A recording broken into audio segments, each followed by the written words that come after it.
Hey science lovers, I got a super fun experiment for you today. We're upgrading the volcano. We're gonna go from baking soda and vinegar to do not do at home. So my son and I made this volcano mold out of plaster. It's like a National Geographic science kit. We had a lot of fun doing it, my daughter too. And we broke it apart, and the first thing we did is add a little baking soda. That's sodium bicarbonate. And what you can do when you have baking soda is add a little bit of food coloring to it, and whenever you do the vinegar part, you get really colorful bubbles, and then add your acetic acid. And what starts to happen is we get these great like lava trails coming down the volcano. It starts bubbling, starts releasing that carbon dioxide. I don't actually know about like if this is actually exothermic. I've never actually measured the temperature of it. Maybe let me know in the comments. It'd be fun if it like actually got a couple degrees hotter. I think this reaction is really cool. The problem was my son tells me this. Is it going to volcano? And I thought, no, I gotta make this reaction so much more cool. So it actually looks a little bit like a volcano. The first thing that I did was put on my safety glasses, and then I went to the store and got some dry ice. Now, dry ice has a number of safety precautions with it. If you do try this part, I think it is relatively safe to try at home. Like you can buy dry ice at the stores. I guess you can buy a lot of things at the store that are dangerous. If I was gonna summarize safety things for dry ice, don't touch it with your hands because it's really cold and you can get kind of like burn your skin almost with how cold it is. The second thing is you wanna make sure you don't put it in a closed container because it can explode. And the third one is probably not on the scale that you would use it, but you wanna make sure there's ventilation because the carbon dioxide can displace the oxygen in your area if it builds up too much, and then you can't breathe. Check out the Lake Nyos video if you haven't seen that, and you can see more about that. Safety precautions over. So I got the dry ice, I put it in our little mold, and it did produce a little bit of sublimation, carbon dioxide streaming down the sides,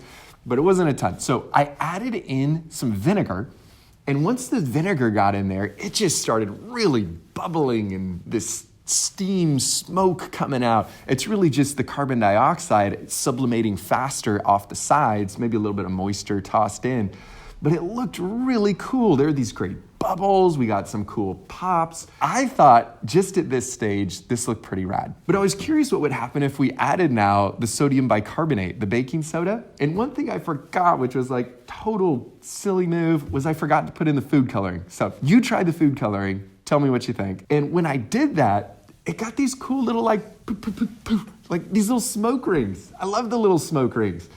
I really like that. I watched this bubble for quite a while. I won't make you watch it for quite a while, but in person, it's really rad. The problem that happened with this though, was a volcano has fire, or at least it's really hot, like glowing hot. Usually something's burning. I needed some fire. So one of the issues that comes up with carbon dioxide is things have trouble burning in it because there's not enough oxygen present. So what I did was I grabbed something that will burn in the presence of carbon dioxide, and that's magnesium. So this is something you should not do at home, definitely. Magnesium burns super hot, like 3,100 degrees Celsius. It will burn in something like carbon dioxide that puts out normal fire. It'll burn in water. It's just really dangerous. Don't use magnesium at home. So many things that can go wrong. I put a little bit of magnesium in and then lit it. It was really bright.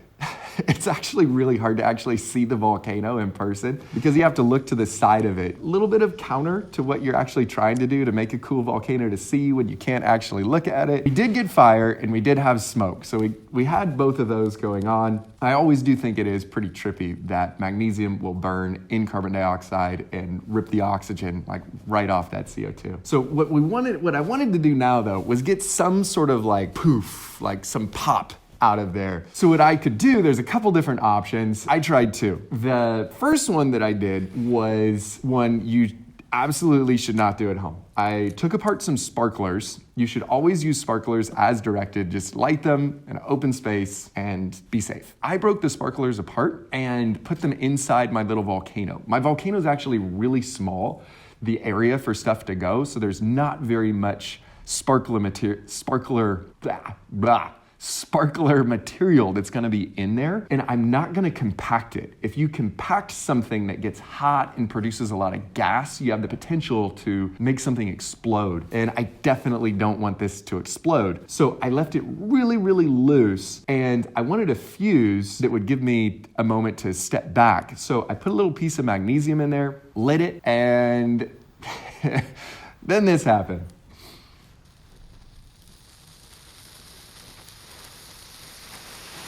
And that, I thought it was super cool. Now, you shouldn't do this at home, but it was essentially kind of like putting a road flare in the top of my volcano. The last thing I wanted to do was to make a volcano that had lava and had sort of a volcano-ish landscape. So what I did was I just put a little bit of sand down around the volcano, and then I put a little bit of alcohol on top of that sand, a little isopropyl, and then I made a little mix of sodium bicarbonate and sugar and put that down on top and lit it. And this is fun. This is how you make the black carbon snake. It kind of gets all burned. It looks cool. Now we had the base that looks neat around the volcano. And in order to get my lava and fire that will kind of unexpectedly erupt out of there, I decided to go with one of my favorite little oxidizers. I've used it a bit, so I'm comfortable with it, is potassium permanganate. So I put some potassium permanganate in. It makes a really pretty flame. And potassium permanganate, what oxidizers do in general is they grab electrons. They're really good at grabbing electrons. If we put something on, like I'm gonna put glycerin on, it'll grab those electrons, and in the process, it'll release a lot of heat. And that heat will give us our flames, and then the goo running down the side of that reaction is gonna look like our lava. So I add the glycerin. One of the cool things about this, kind of like a real volcano, is you just have to wait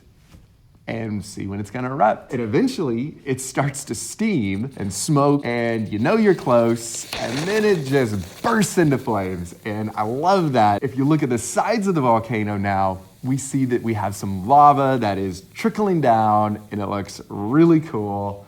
And that was about the best that I got. Maybe some perfect combination of those would make an even better volcano. I had some other ideas. I thought maybe doing a little potassium nitrate and sugar action in there would add a cool little effect. It would burn longer. I didn't want to use anything too strong because I didn't want it to blow up. Actually, it at least gets me started. If you have some ideas, let me know in the comments of how we can make an even cooler volcano. Only really do the dry ice part at home. Everything beyond that, I think, is not safe for home. I have a lab. I got a lot of safety gear. I got fans and vents and all kinds of good things. So hope that was fun. I will see you soon. That's a volcano.